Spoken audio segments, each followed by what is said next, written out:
All set, Jackie? Yeah.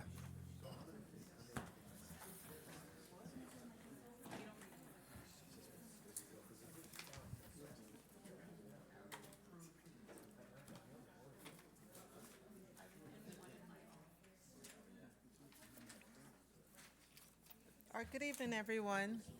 This is a special meeting of Livingston's Planning Board, and notice of this meeting has been published in accordance with the Open Public Meetings Act. I'll call the roll, Thank you. Mr. Can you Chairman. take the roll, please? Thank you. Mr. Klein? Mr. Klein? Peter? Thank you. Mr. Ratner? Mr. Reber? Mr. Diner? Yes. Mr. Lewis? Here. Ms. Cucci? Here. Ms. Bagoli? Ms. Vishnu? Here. Mr. Santola? Mr. Fernandez? Here. We do Thank you. have our quorum, we have our board attorney, and Catherine Madger is also here from the planning department. Thank you. And Jackie, will you please call the first matter? Thank you. The first matter scheduled for this evening is a continued hearing for 650 South Orange Avenue, Block 7001, Lot 1.01, application number 2011-58-PFSP, amendment number 2 for 18 Corp. Thank you. Welcome back. This is a continued hearing. I will not go through the process for you guys again since you're fully familiar with it. We went through it last time. Just some housekeeping. The board formally did approve the waiving the 10-day requirement, and we put it on the record in the back. So with that, please start. Excellent, thank you. Good evening, everyone. Again, my name is Carly Clinton, and I'm an attorney from Skank, Price, Smith & King, LLP. As you know, we're here for a continued hearing from the June 20th special meeting in which we are seeking amended preliminary and final site plan approval for signage for applicant 18 Corp., subject properties at 650 South Orange Avenue, Block 7001, Lot 1.01, and it's situated in the R5F Residence District. The building facade sign that we presented at the last hearing, which reads the Howard J. Cooperman campus, is remaining the same from the testimony that we provided on June 20th. We did incorporate the board's advice and recommendations with regard to the monument sign. We removed the donors' names, increased the letter size for Chabad at Short Hills, included the flame logo, and listed the address. I would like to clarify that the revised drawings that you received have incorrect dimensions listed. The monument sign, it will be the same dimensions that were testified at the last hearing, which will measure 4 feet 11 inches tall and 5 feet 4 inches wide. Shortly, you'll hear our expert engineer and planner clarify on the record for those dimensions to just clarify that it is incorrect what you have, but we did make the changes that were incorporated from the recommendations at the last meeting. We are seeking 2 variances, which we had on testimony at the last meeting. And with that being said, I'd like to introduce from Casey and Keller, Richard Keller. Michael Lanzafama had a conflict tonight, so I have with me Richard Keller, if I could introduce him on the record. Thank you. And since we had Mr. Lanzafama last time and he was sworn in as the expert, just you'll briefly go through your qualifications for the Do you record. want me sworn in first? Yeah, you want to do that first, Richard?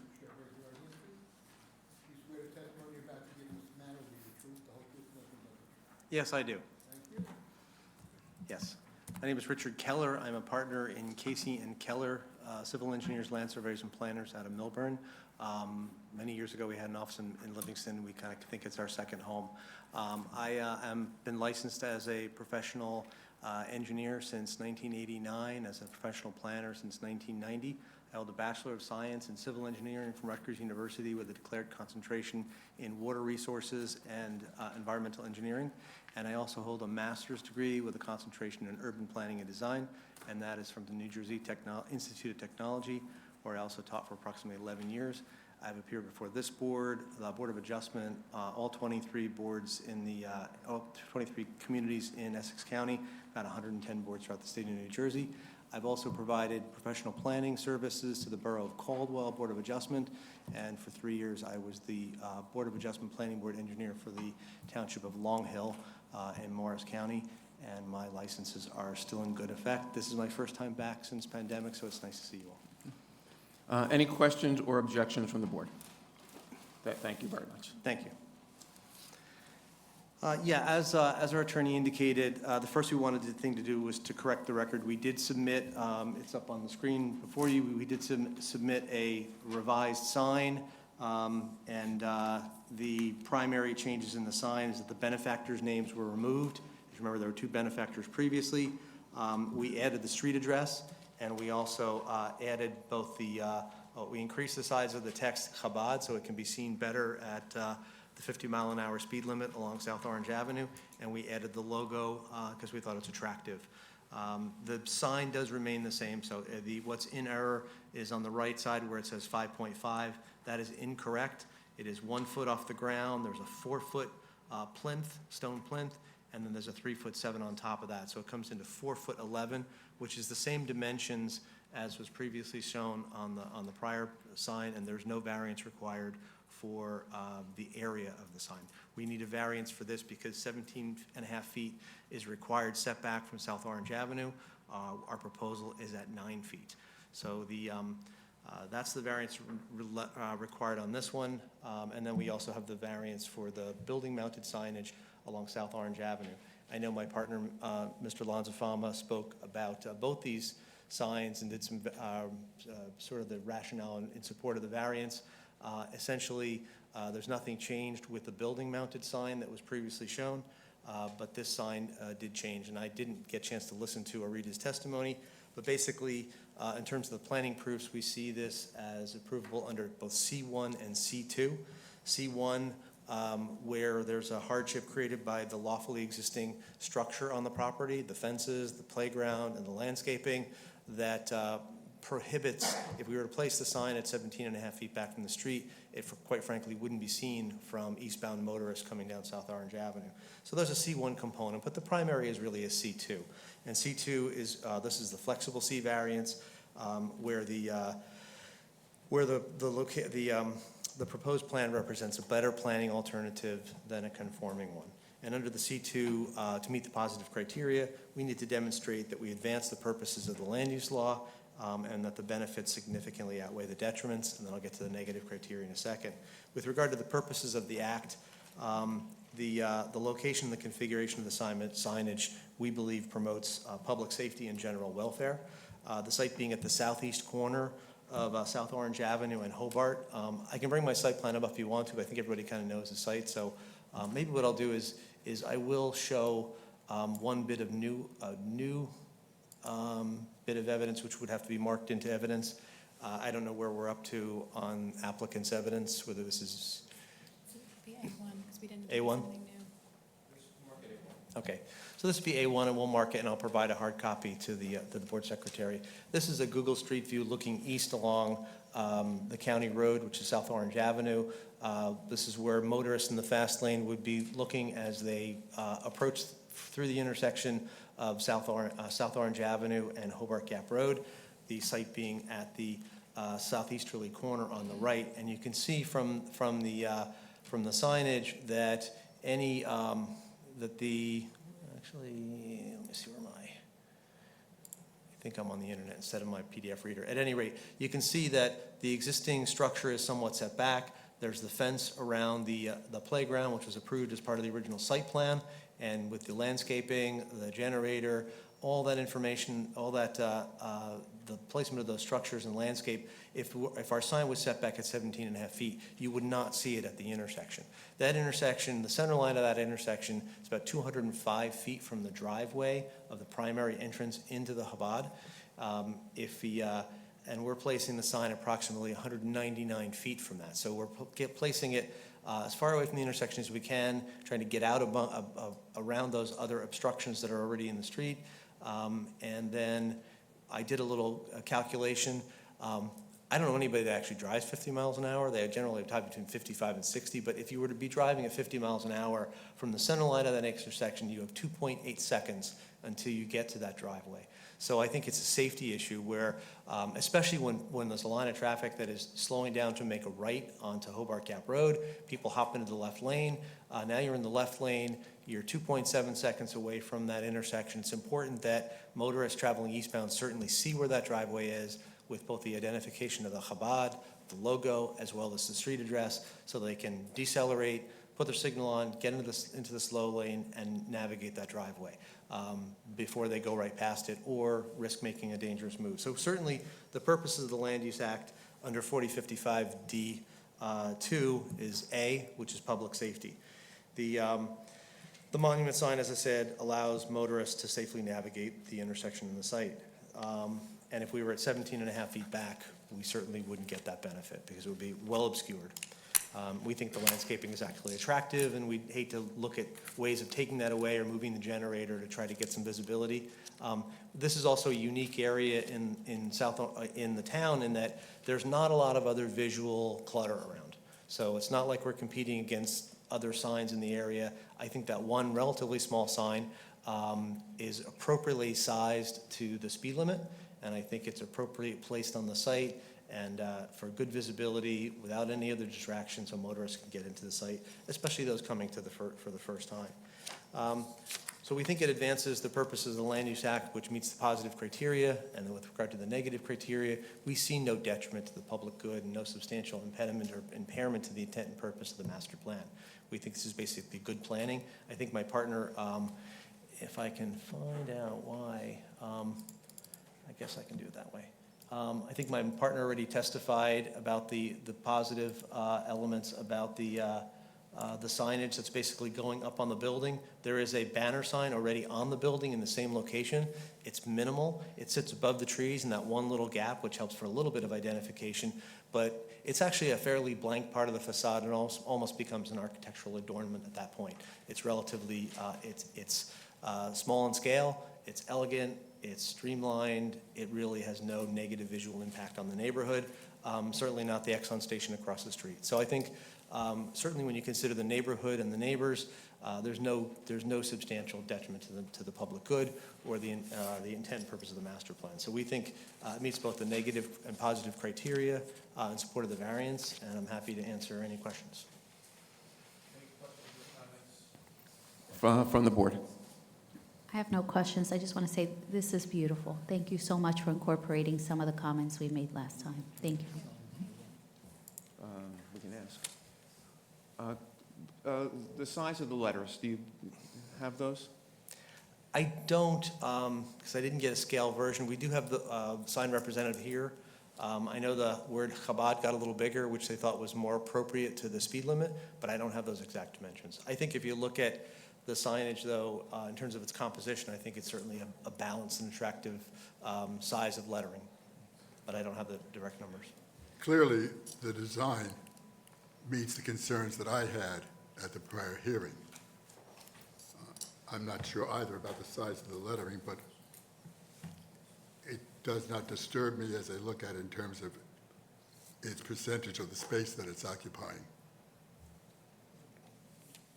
However, I think you will need two variances in regard to the monument sign, because the sign itself is not permitted. Oh, I'm sorry. Yep, not permitted. Well, clearly it still falls under the C2 category then of being a better planning alternative because it advances safety. Why don't we mark the Shabbat sign as an exhibit so we can identify it? It has no date or any other way to mark it or refer to it. So we can mark it as A2? Two. Yeah, but I'm concerned, Peter, about describing it for the record in the resolution. And by the way, I've been handed some information from the sign people that says the letters for Chabad are 7 inches. 7 inches? Yep. Thank you.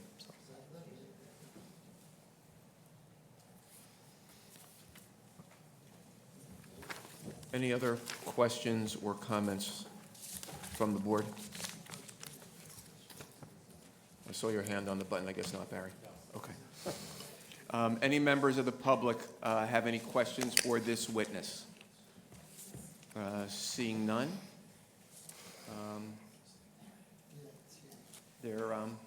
Anybody else? That's our testimony for tonight. Great. Now, just this is the opportunity for any members of the public to make a sworn statement for or against the application. Is there anyone here for that? Seeing none. Would you like to make any closing remarks? I think just overall, we did take into consideration the board's comments and recommendations, and we appreciate the feedback that we received at the first hearing.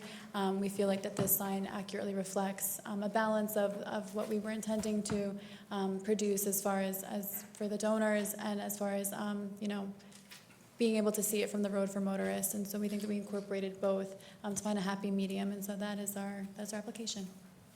Thank you. The parties having had opportunity to make closing statements, it appears to the chair that the applicant, all interested persons, and the board members have had reasonable opportunity to be heard, and that the evidentiary record of this hearing ought to be closed. Absent objection, in the absence of any motion for a continuance, the evidentiary record is closed, and no further testimony or evidence shall be heard or received. The board members shall now have the opportunity to discuss their views. Yeah, just would also echo a thank to the applicant for responding to the board's concerns. I think this is a significant improvement, and equally important, it meets the purpose and the need for the monument sign, which is what justifies the C2 variance. So very satisfied, and with that, I'll move to approve. I'll second it. I would amend that to approve the variance for the wall sign as well. So that, Thank you.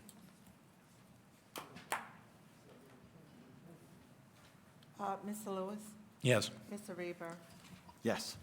Mr. Klein? Mr. Ratner? Mr. Diner? I was not at the previous hearing and had not had the opportunity to review, so I will not be voting. Thank you. Ms. Gucci? I was also not at the last hearing, so I can't vote either. Thank you. Ms. Pagoli? Yes, with pleasure. Ms. Wishnu? Yes, beautiful job, by the way. Mrs. Santola? I was not at the 20th either, so I won't vote. Mr. Fernandez? Yes, Thank you. Motion carries. thank you. Thank you very much. Thanks for coming back. Appreciate it. And, Thank you. Thank you. have a wonderful rest of the evening.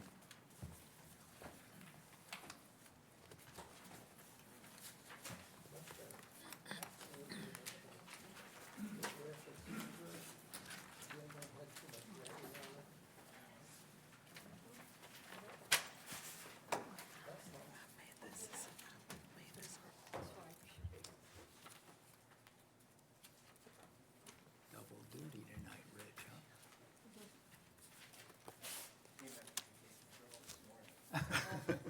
Mike's away? You let him go away?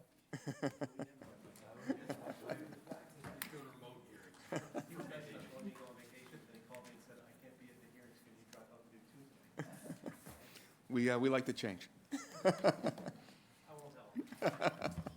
right, the next matter scheduled for this evening is a minor subdivision with variance for 33 Sycamore Avenue, Block 2602, Lot 29 and 30. Application number 2023-14-MSUBV, Stephen Barkley. Thank you. Welcome.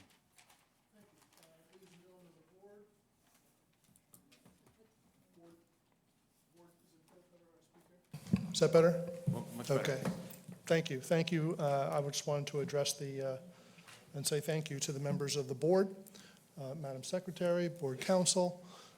Thank you for your service to our community, of course, and thank you for the opportunity to consider the application made by my client, Stephen Barkley.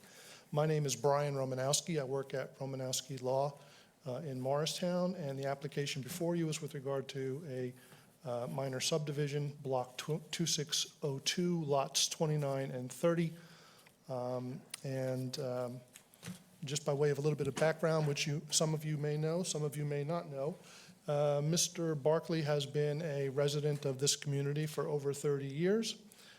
He has been an active participant in the community. He's been a member of the Kiwanis and Elk Club for many decades. He's been an officer of both. He has donated and contributed to the community by donating stonework services to each of the schools here in the community. He's raised his children here who went to public education, and he has been the owner of this property that's the subject of the application tonight for better than 30 years. During that entire time, he has paid taxes on 2 separate lots. And it has always been his dream when he purchased his property as 2 lots, that someday he would be able to either build a home on one of the lots where his children could reside. And when that didn't happen, he thought perhaps he could sell the lot to help financially support his family.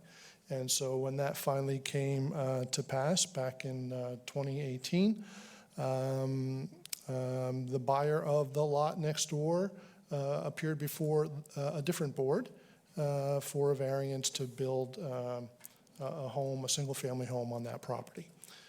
At that time, it was considered whether or not the doctrine of merger, under a case called Lochner you're probably familiar with, applied.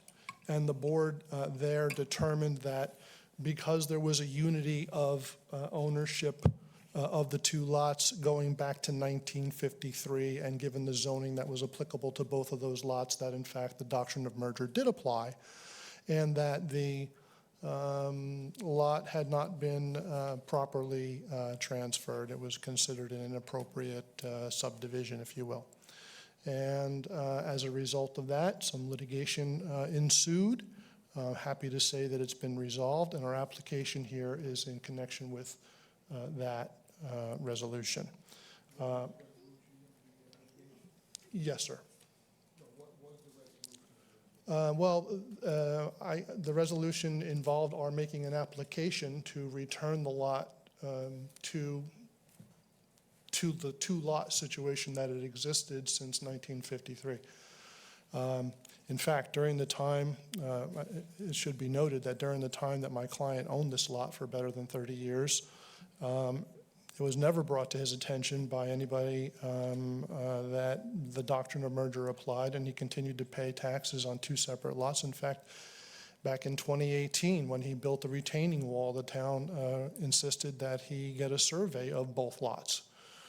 He got the surveys, he built the retaining wall, but even in that instance, it wasn't brought to his attention that the doctrine of merger was to apply. And so with that background, we're here tonight asking that the 2 lots be created. I know that you heard the qualifications of Mr. Keller.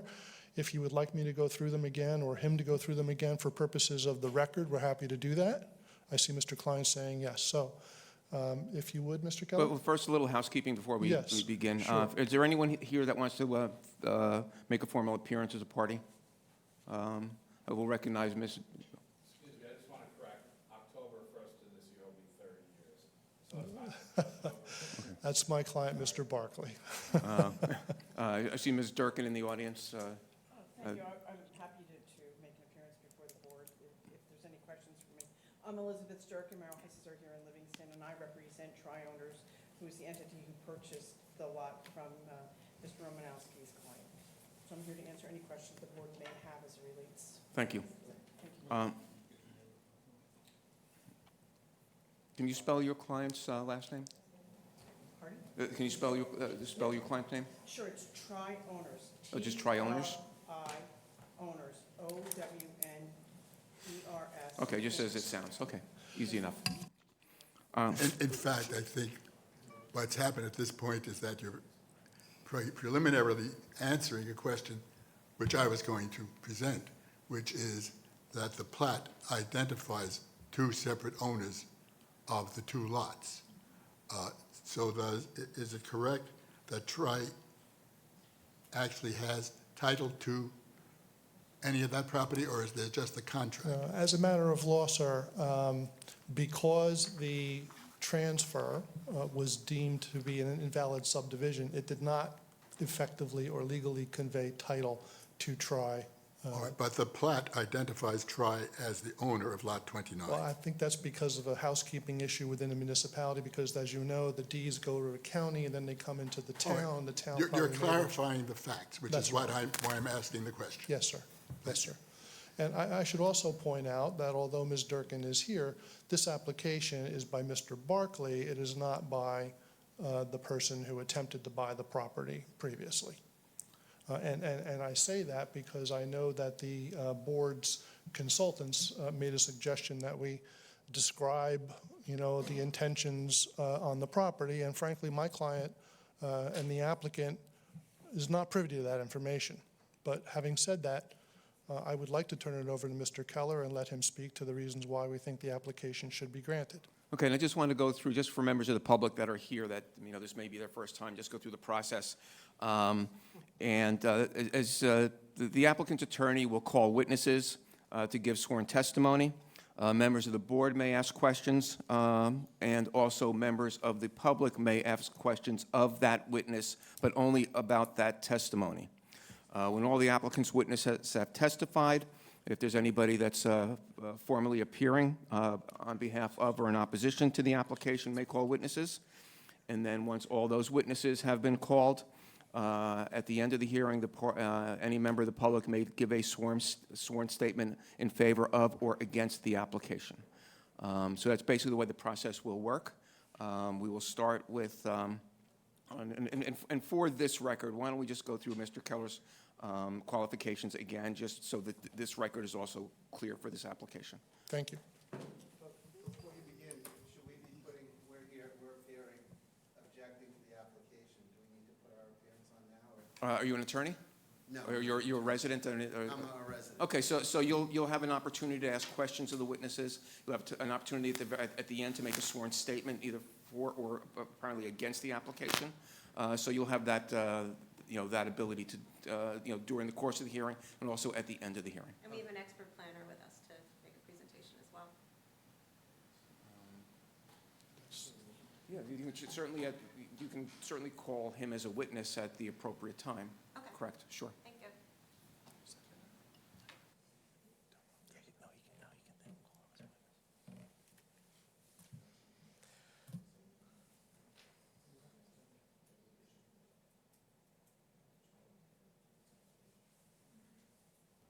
Okay, go ahead. Good evening. Again, Richard Keller, a partner in the firm of Casey and Keller, civil engineers, land surveyors, and planners located in Millburn, New Jersey, and here at our second home in Livingston. I hope I get everything right. That's the same thing I said last time. I've been licensed since 1989 as an engineer in the state of New Jersey and as a planner since 1990.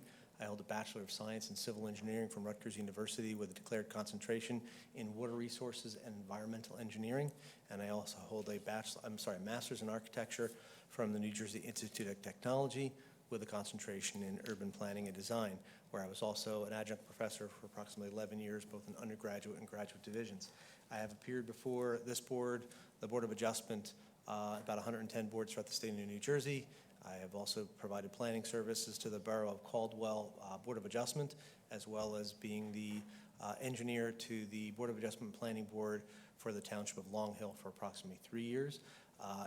Since I last appeared here, my licenses are still in good effect. And you're testifying as a planner this evening on this?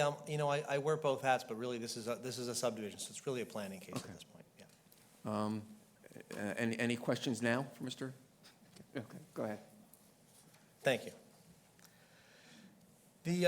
I'll refer to the, up on the screen, you have the site plan, which is part of the application, and I will point out that the applicant and owner, at least on this plat, is listed as Stephen Barkley, as well as the survey, which was sheet number 1, which shows the existing condition and the lots as they exist on the tax maps of the township today.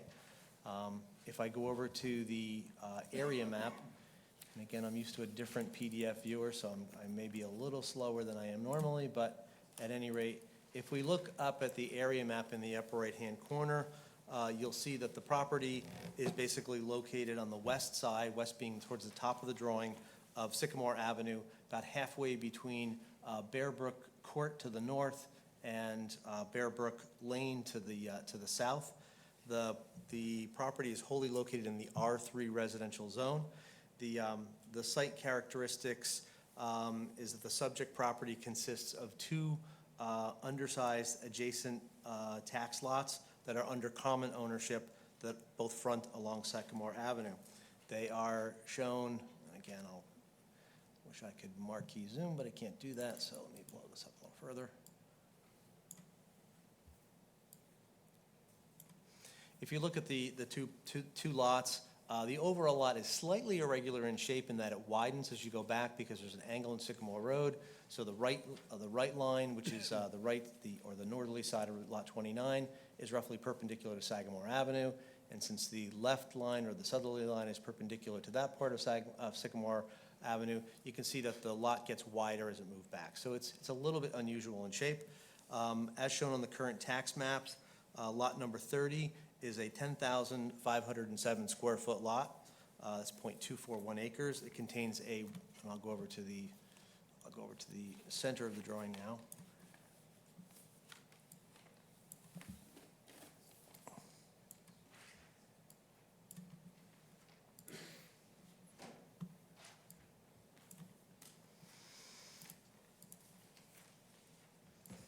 Okay, sorry for the delay. The lot on the left is designated as tax lot 30. That's the one that's 10,507 square feet, and it contains a 1.5-story frame, single-family dwelling, as well as 2-car frame garage, and it also contains driveway and other accessory structures on the property. The tax lot number 29, which is to the right, that contains 9,160 square feet, or 0.21 acres. There's no dwelling on that property. It does contain a portion of the driveway across the property, the circular driveway in the front, and it does contain some fencing and some sheds on the property, but other than that, it is vacant. The property is bisected by a sanitary sewer that runs roughly through the back 2/3 of the property, forward of the building line between the existing house and the garage on the property. Together, the property measures 19,667 square feet.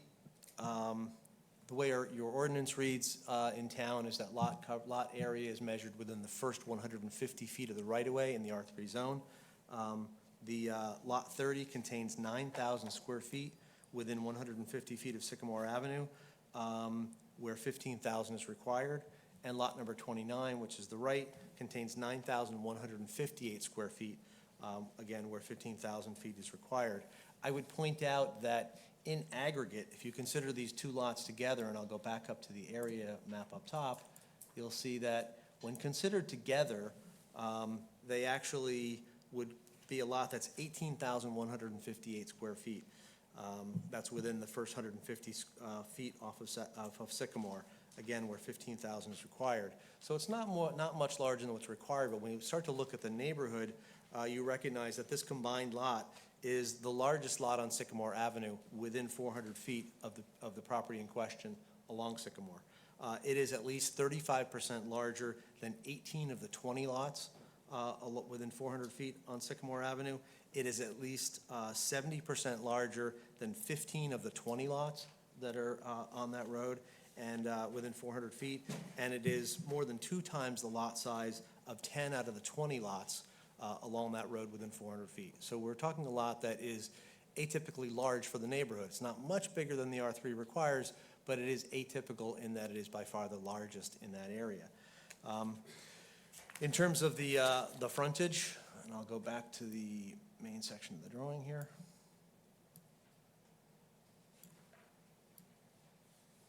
In terms of the frontage, tax lot 30 on the left has 60 feet of frontage. Tax lot 29 has in aggregate 60.5. In aggregate, that's 120.5. And that 120.5 frontage is larger than 19 of the other 20 lots that are within that 400-foot dimension. 50% of the lots within that 400 feet have frontages of 60 feet. So we are consistent with at least 50% of the lots in that neighborhood. Individually and in aggregate, we're more than double most of them, or at least half of them. And when we talk about the subdivision in a second, I'll have an exhibit that shows a little more about what the two lots would look like. It should be noted also that with regard to that's for the lot frontage. With regard to the lot width, it should be noted that due to that irregular shape of the property, if we look at the minimum setback, we actually have 69.5 feet. So because the lot splays out, as you get back to the building envelope gets much lighter. It gets close to 70 feet. So it really looks like a much larger lot due to the lot geometry, and so we think it's appropriate that a house can fit into that building envelope consistent with the neighborhood. With regard to the, obviously, all of the utilities exist within Sycamore Avenue. I live on Sagamore Road, I keep saying Sagamore. Sycamore Avenue, all the utilities are there already, and so we can pull existing utilities, and all existing improvements on Lot 29 would be removed, that being the sheds and the circular driveway, et cetera, which would still not inhibit the use of the existing garage on the property. With regard to the proposed subdivision, the applicant proposes to basically reestablish that exact same line that existed before, 60 feet from the left line, 60.5 feet from the right, exactly the same location as the property was when it was actually developed between the late 30s and the early 40s. And it changed the lots individually. The lot on the right stayed as part of the development team, and the left lot changed hands a number of times. And it wasn't until 1953, July of 1953, that Norman and Dorothy Lister purchased both properties. So at that point, from 1953 forward, it's been under common ownership. But for the first 15 years roughly of this lot's existence, of these properties' existence, they were two lots. They were traded individually between different owners. And again, they didn't come under common ownership again until 1953.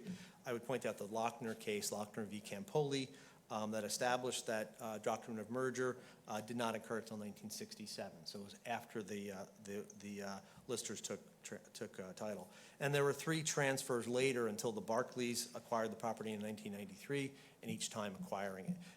Certainly, if the Listers had taken it under different entities, different corporations, or one of the husband, one of the wife, or most likely at any time since then, if these had been acquired by different LLCs or different ownerships, we wouldn't be here because we would have preserved it. You can always make the argument that you can retroactively go back, but I believe there's a sunset on how far you can go back to on the Lochner merger. But regardless, unfortunately, it's not something a lot of people still to this day are aware of. And certainly, the Listers weren't aware of it when they acquired both properties prior to the Lochner case, and my client wasn't aware of it, nor was he made aware of it anytime he paid his tax bill or talked about doing work on the property. So it was always purchased with the idea that there were 2 lots, and we're essentially looking to put that lot line exactly back where it was. With regard to the zoning table, which is on the upper left-hand side of the drawing, you can see that essentially we need a variance along the top for the lot area, as I indicated. 15,000 square feet is required. Within that 150 feet on lot 29, we've got 9158. That's the vacant lot on the right. And then the other lot is 9,000 square feet. Going down, you can see under the side yard setback, there is the existing lot, which is lot 30. There was developed with a 5.3-foot offset to the side yard. Many of the houses in this neighborhood are similar, have similar offsets. I would say that this house was developed, which that would be the acceptable side yard setback. Obviously, any new home would be at least 10 feet away to the right. But again, because that lot splays out, there's a little more opportunity for the developer of that property to, if they want to give them a little more room between it, it certainly can be done. We think the variance can certainly be approved under both C1, actually really C2, excuse me, on the net benefits. Essentially, all the other parts, all the other bulk requirements of the ordinance are complied with. The one exception that the the 2-car frame garage is set back at 3.2 feet where 7 feet is required. And again, that's an existing non-conforming condition. It's really unrelated. That's not the side of the property that we're subdividing off. So that's an existing non-conforming condition. Otherwise, all of the other bulk requirements in terms of areas and we've established the front yard setback at 40 feet. All that's been shown that it can be complied with. So in terms of we need variance for 2 sections of the ordinance. I would just want to show my neighborhood analysis of once we look to put back that common line. I did a little spreadsheet kind of quickly today.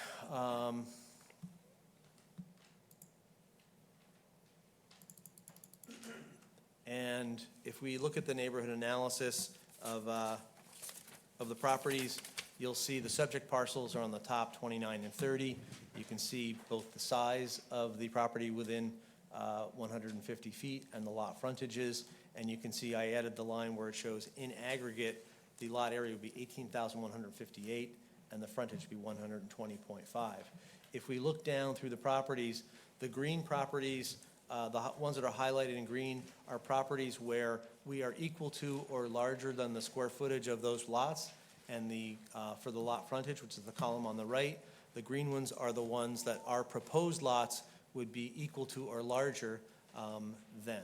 So if we look at each of these, many of the lots, as you can see, as I said, roughly 50%, we're 2 times this in aggregate at 18,158. We're more than 2 times the size of more than half the lots on the block, as you can see looking down. And again, if you look at the, if we did it by as a percentage, the percentage of lots that are equal to lots that are, I'm sorry, the percentage of lots less than or equal to the proposed lots, there are 45% of them are less in terms of square footage, and there are 50% of them that are equal to or less in terms of the lot width or the lot frontage along the street line. So clearly, we think that the property is consistent with the fabric of the neighborhood in its proposed condition as the lots were developed back in the late 30s and early 40s. And certainly, when you compare what the lot in aggregate at over 18,000 square feet, you can see that we are by far the largest lot on the property. There is an odd-shaped triangular lot that's 215 feet of frontage, and there's another one that has 120 feet that's almost the same size as us. Again, those are kind of unusual shaped lots, and they extend further up along the bend along Sycamore Avenue. But I think you'll see that we would be by far the largest, which means you would certainly allow, if that was to be developed as a single lot, you would have a lot that would be considerably, development that could be considerably larger in terms of the floor area ratio, the habitable floor area, and the building footprint than the rest of the neighborhood. So we think it's certainly much more consistent with the neighborhood to put this lot line back where it was as the lots were originally developed than to develop it or to have it continue as an oversized lot within the character of the neighborhood. It's not much oversized in terms of the zone, but it's certainly considerably oversized in terms of the character of the neighborhood.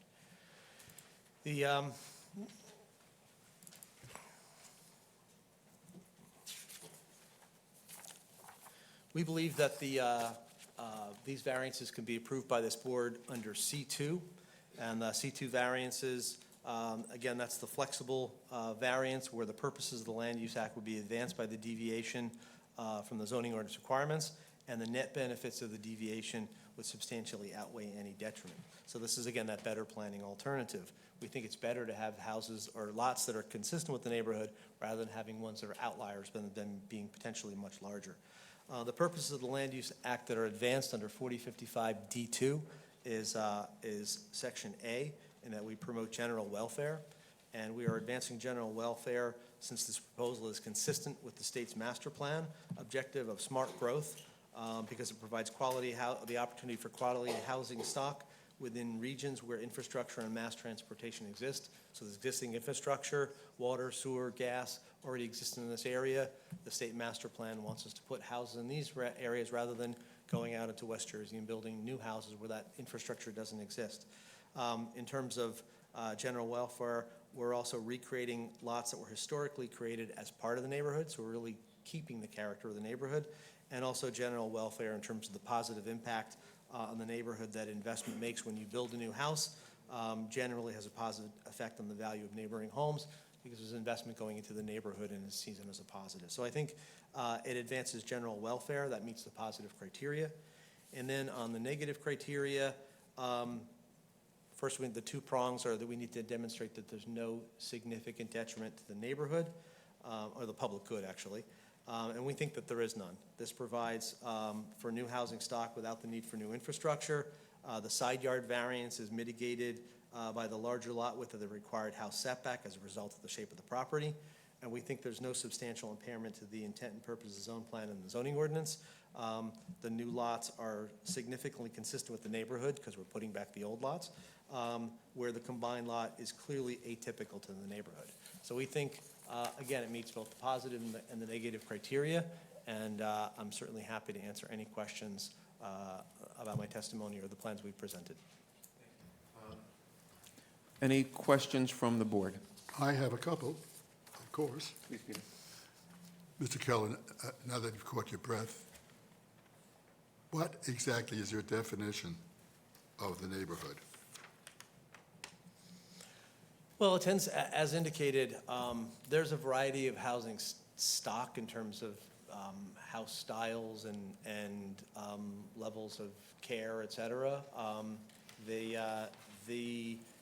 I think that I didn't really focus much on the types of housing in the area as much as, since this is a subdivision application and not an application for a house, we focus mostly on the lot dimensions, those lot areas. Again, when you're driving down the street, I think your ordinance just gets it correct. I understand that you're focusing on lot area, et cetera, and not houses. But generally, a neighborhood has some boundaries. So can you tell us what the boundaries are of the neighborhood, particularly since the application says that the proposed lots would be consistent with the neighborhood? Yep. Well, we included lots, the area map on our diagram actually shows the 200-foot radius and the 500-foot radius. Your ordinance talks about consistency with the neighborhood being predicated on a 400-foot radius on the same street. So we did 400 feet, and if you look at the houses, you know, the 400-foot line comes a little more than halfway between the 200-foot radius and the 500-foot radius on the map. And so those lots that all front on Sycamore Avenue, including those that bend the corner. So as you start to round the corner, I think, you know, I've talked about this in other applications, both in this community and in Livingston specifically. You do get sort of micro neighborhoods where you turn the corner, you go through a bend, and you start to get to bigger homes. You come back, you make another bend in the street, and you get to homes that are of an older vintage and are on smaller lots. And I think certainly as you're coming down Sagamore, heading to the north, once you make the bend and you pass Bear Brook Court, some of the lots start to get larger. And while we did include those that are within 400 feet or a lot there, and those are the ones that are the outliers that get close to our size in aggregate, most of the neighborhood, I think, is defined by the lots you see both across the street and going up Sycamore to the west. And again, when you're driving down the road, you don't know if a lot is 300 or 400 feet deep or whether it's 200 feet or 150 feet deep. That's why I think your ordinance is actually one of the ones that gets it right, because you look for lot area within a certain distance. Because what we perceive of and what we perceive as part of a neighborhood is really predicated more on the lot width. Your ordinance does it by lot frontage. I think when you look at lot width, we actually get wider, as I said, due to the shape. But I think what defines the character is there's a series of 60-foot wide lots that march on down, you know, just shortly after East Northfield, march to the north up towards Bear Brook Court. And I think that's where we look primarily, and that's where my spreadsheet was focused. Well, I'd ask you to clarify something else for me. You said that if we have the subdivision, each lot would have a frontage of 60 feet. 61 would be 60, one would be 60.5, correct. But if you look at the area map, where do you get that 120 feet? Where do I get the one that's 120? Where do you get 120? That shows up in the subdivision when you look at the area map, which shows only about 100 feet. Well, we've clearly got the 15 feet to the right. It's an odd-shaped lot.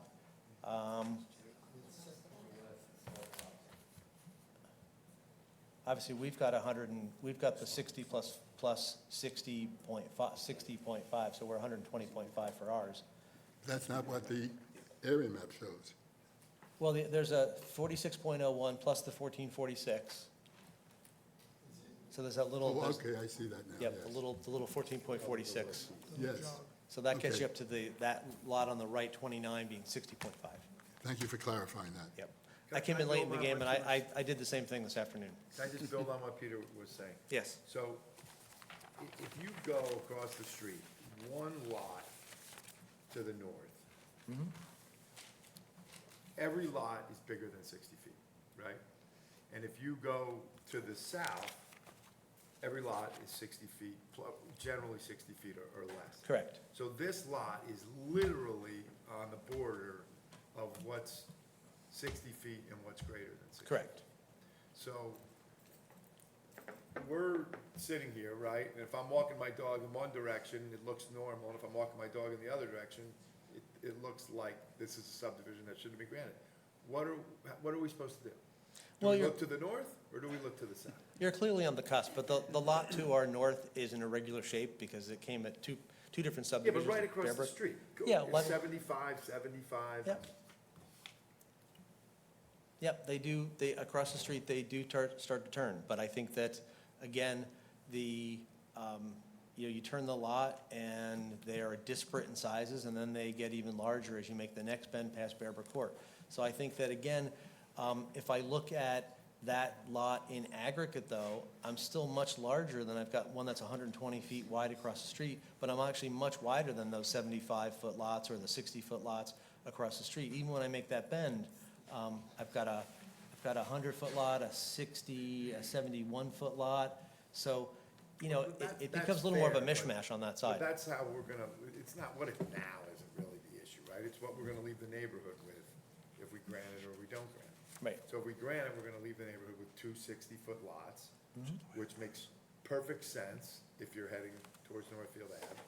And it doesn't make any sense if you're heading towards Shrewsbury. You're right, there's got to be a dividing line someplace at which point neighborhoods We're change. on it. We're at that we're at that, Or I think it goes one house north because that house to the north. It's, so, doesn't matter what that was. I think you're on the cusp, you're right, once you make that slight bend in Sycamore. But again, if I look at the houses across the street, it makes no sense to me to see a 120-foot lot across from a 60 and a 70-foot lot into the 75. So again, I think that, and what we're really doing is we're creating lots that were created in 1937 through 43. So I think that there's a historic precedent for those to be two.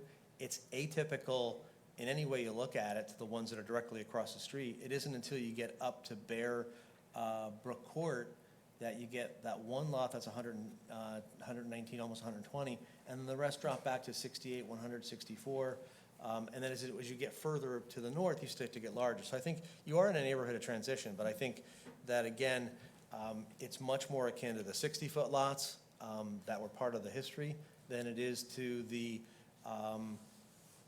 disparate lot widths that you see until you finally make the bend and move north of Bearbrook Court. But if you go north, just 3 lots, you get to 70, lot 33.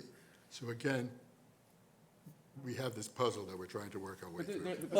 there was separate ownership here until when? When did it become? 1953. I believe it was, hold on, let me just verify that. It was July 30th of 1953, it was separate ownership. It became common at that date in 1953. So prior to 53, it was always two separate owners, two separate lots? Correct. Since yes, prior to 53, it was always two separate lots. And frankly, since then, until 2018, when another board declared that the doctrine of merger applied here, if you've been walking your dog on that street for any period of time, you've always thought of that as 2 lots. And so we're just simply seeking to restore what was. And I think that it's still on the tax maps today as 2 separate lots. Normally, if it's a Lochner merger, you remove that lot line. You notify the owners, you remove the lot line, and it becomes one common lot either 29.01 or it becomes lot 29. So there was some confusion but certainly, I've been on this block before. I've done work on Bearbrook Court as well as across the street, and it always appeared to me in my site visits back maybe 2 years ago across the street, it always appeared to me to be as a buildable lot. And when you look at the tax map, it's shown as a separate lot. So I think, again, when we squint and look at it as one, it looks oversized. It looks like you can see that angled line that cuts down diagonally between the Bearbrook subdivision, which came later, has much bigger lots, more consistent with R3 zoning. We're on the other side of that diagonal line, and therefore, I think we're more akin to those lots that are further to the south. Now, yes, there are some that are 70 feet, but again, we're, in terms of frontage, we're at the 50th percent, we're the halfway mark. So 50% of the lots are the same, are 60 feet or less, and 10 lots are larger, and 10 lots are the same or smaller. So I think that's a pretty good fit within the neighborhood. Somebody's always going to be bigger, and yes, somebody always has to be the biggest on the block, but I think that there's more likelihood for detrimental development on an oversized lot in a zone, in a neighborhood, than there is on an undersized lot. So I just have one more question. It seems, since we're right on the cusp, that there's an element of fairness to this, right? And the idea that this was historically prepared as 2 lots, regardless of who bought them and when, you're telling us that that line that you're proposing is the way that it went on the books when they created the subdivision in the 30s? Yeah, yes, exactly. And is there any legal significance to that? Did you look at that issue, whether that carries weight with the board, that at one time they were 2 lots before Lochner? I honestly have not, but I'm not aware of, I've been doing title insurance law for many, many years, 30 years now. I'm not aware of any plus points one gets because an application like this would restore a property to an earlier condition.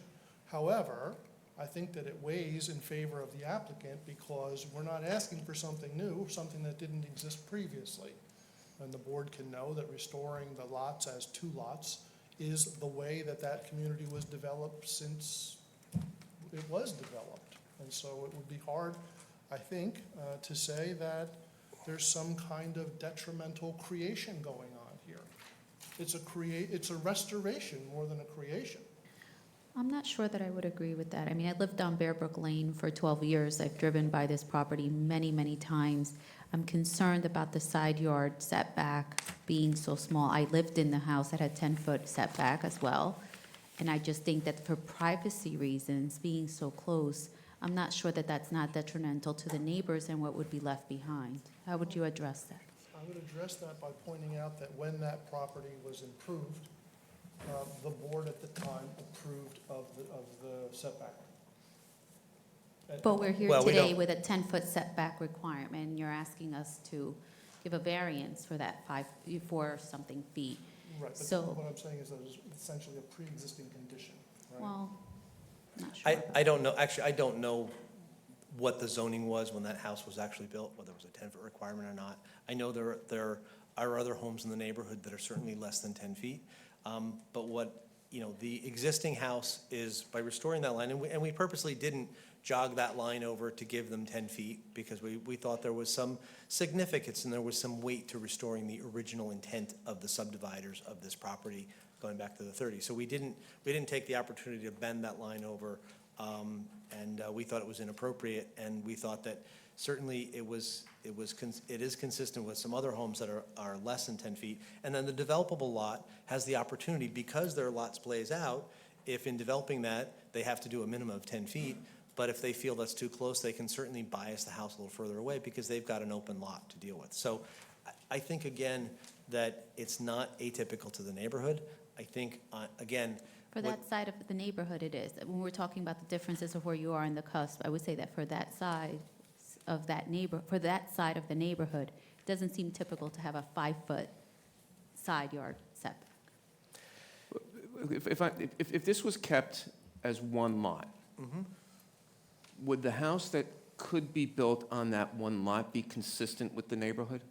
it'll be much larger, it will be allowed to be much larger than the neighborhood. Right, that's my question. Yeah. If it's kept as 1 lot and you put 1 house on this 1 larger lot, how consistent would that be with the neighborhood as it currently exists? It would be oversized for the neighborhood, both in terms of its habitable floor area or habitable floor area ratio, as well as its building coverage. Generally, your habitable floor area generally dictates over building coverage. But certainly, you could build a much bigger home that would be outsized and larger than most of the other homes in the property. Because some of the other properties that are have a lot of lot width, they don't have a lot of depth, they don't have a big building envelope. We've got a reasonable sized building envelope, so you could, if it was one, I think you run the risk of getting a house that's oversized, which is, I think, more, as I said earlier, I think that has the potential to be more detrimental than a house that, a lot that is consistent with at least 50% of the others in the neighborhood. Mr. Keller? Yep. Just to continue on the size of house issue, am I correct in understanding that if we approve the subdivision, Lot 30 would be reduced to 10,000 some odd feet? It's 10,507 feet. Correct. And if you applied the HFAR of .21, the house that is there could not be built. It would be too large, probably. I don't know that for sure. It's a 1.5-story house, isn't it? Hold on, let me just. Yeah, the FAR is probably pretty low because it's not even 2 stories. Yeah. It would be about 2,200. Yeah, so there's probably not a whole lot of floor area on the second floor of the existing Right. house. So I don't know that, let me just check. Well, we indicated that the existing habitable floor area was 0.21's permitted. Under the merged lot, you have 0.089 or 8.9%. And under the proposed lot, that you would have 0.19. So you would be, the existing house would be conforming to the habitable floor area ratio, and it's certainly less than the maximum habitable floor area as is shown in our site data box. The ratio is .21. 0.21 is permitted. And We you've would got be 10,507 square feet. correct, and we would be, under the proposed lot, after the subdivision, when you knock it down to 10,507 square feet, back to the original size, you're at 0.19. Okay. So you are compliant. But with the ratio and 3520 is permitted in the zone, we're at 2018. And just to confirm, there's a house on lot 28? The triangle? There's a house on lot 28 to, Is that further towards the? 28. Yeah, Kenneth Pringle. I believe there is.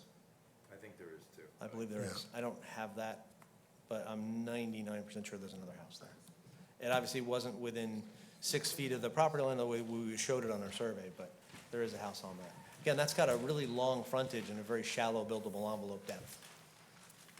And as I read the zoning table, it looks to me as if on both lots, whatever would be built, under the table it's shown, they all are within the permitted HFAR. Well, we, obviously, anything on the proposed lot is theoretical. We're not designing that, but we showed what .21 would be 1,924 square feet. And so we've shown what is feasible, and obviously, we haven't designed a house, but that would be fairly consistent with the house that's already on, the house that's already on the site is 2018. What's permitted on that site is 1,924. So a similar house to the one that exists could go right next to it.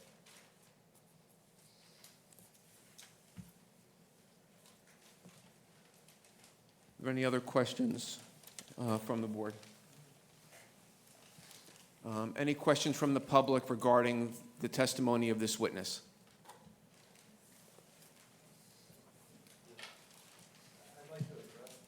Well, if you have any questions, if you can, at the end, there'll be an opportunity to make a sworn statement about either for or against the application. Right now, it's just questions of this witness about what this witness testified to. If I can have your name and address for the record. My name is Ross Perlson. I live at 5 Bearbrook Court. Perlson, P-E-A-R-L-S-O-N. I'd like to ask Mr. Keller why he didn't consider Bearbrook Court to be part of the neighborhood. My property abuts both lots along the property line in the back, and I consider it part of the neighborhood. I've lived there for 28 years. Why doesn't he consider it part of the neighborhood? Yes, certainly. We really look to the ordinance for guidance, because when it talks about consistency with the neighborhood, it talks about, for existing platted lots, it talks about developed lots within 400 feet of the lots in question on both sides of the street, on the same street. It doesn't talk about lots behind or on adjacent streets. So since the ordinance kind of specifically defines the character based upon the frontages and not what sits behind, that's why we kept our focus on the lots that front on Sycamore. And in your analysis, and considering that there's no net detriment to the neighborhood, did you consider the impact that house, building a house on that hill, going down towards my house, the impact on the neighborhood in my house? Livingston has a very diligent engineering department with very stringent ordinances that protect adjacent owners from development to ensure that there's no negative impact from drainage on those properties. And obviously, it's not vacant, it's not a parkland. That could be developed, that house could be taken down and a much larger put on the middle of that property, which would still be in your view shed. So, Did you understand that that house is would be on a hill looking right down into my house? you know, unfortunately, one of the nice things about Livingston is there's a lot of topographic relief, and some lots look into others, some lots look it up at others. But in this case, there are, in terms of any negative impact in terms of stormwater management, noise, all that sort of stuff that goes along development, this is a developable lot, and there are ordinances there are tree replacement ordinances, there's grading ordinances, there's special reports if the area is deemed to be in area of steep slopes. There are special reports that have to be supplied to the engineering department as to how you'll build in those areas of steep slopes. So there are existing mechanisms that are in place to protect you during construction and after construction. And also, we've now gone through 3 drainage systems because the water flows down to the brook. And I'm not sure, did you take into consideration the impact of building a new house there in terms of runoff and impacting the drainage in our area? Since this is a subdivision and it's not a major subdivision, we're not putting roads in, we're not extending any infrastructure, gas lines, water lines, sewer lines, that sort of thing. We did not look at that because that would become part of any development. And again, there's existing ordinances and permit requirements in place, both primarily at the township level, but also at the county level, that are in place to ensure that there's no negative impact, including water. In fact, we find often in these cases, the fact that these properties were developed in the 40s, 50s, when we come in to develop a new home, it's the first time the township gets to enforce current regulations as to zoning. So there's an opportunity on development actually to improve regional drainage because we need to demonstrate, whether it's through dry wells or whatever we need to do, we need to demonstrate that there'll be no increase in runoff, the rate of runoff to the downhill properties, and there's no negative impact, that we can all handle that internally or through the town storm sewer system and prove that it's adequate in terms of its capacity. So there's a whole system of infrastructure in place on permitting that would be part of any development package. And so when the purchase of this property, if this board were to approve it, they would come for building permits, they would be required to provide all that information, and as I said, your Livingston Engineering Department is one of the most rigorous and comprehensive in the state. And as Mr. Santolo pointed out, I mean, there's been a lot of improvement in the neighborhood, depending on how you define the neighborhood, especially along Sycamore. And it seems like what you're asking is for this board to take it back to a time when the zoning was in the 50s to create 2 undersized lots, substantially undersized lots. How is that a net benefit to the neighborhood? Well, my testimony in the spreadsheet, I think, showed that I don't think it's significantly smaller than most of the neighborhood. It's consistent with most of the neighborhood, 50% of the neighborhood, and we're more than double this. You know, I gave all those metrics. I don't want to repeat them, but I think that we're not taking it backwards. We're not asking everybody on the block to merge with their neighbor, tear their house down, and build up a bigger house. Look, there's going to be development that's great for the neighborhood. I think that it would be better for the neighborhood to have a second home on this lot rather than one outsized McMansion. I think that's more consistent with the neighborhood, and it's easier to handle drainage. It's easier to handle all of that development design parameters, engineering parameters, where you're dealing with two smaller lots than one large one.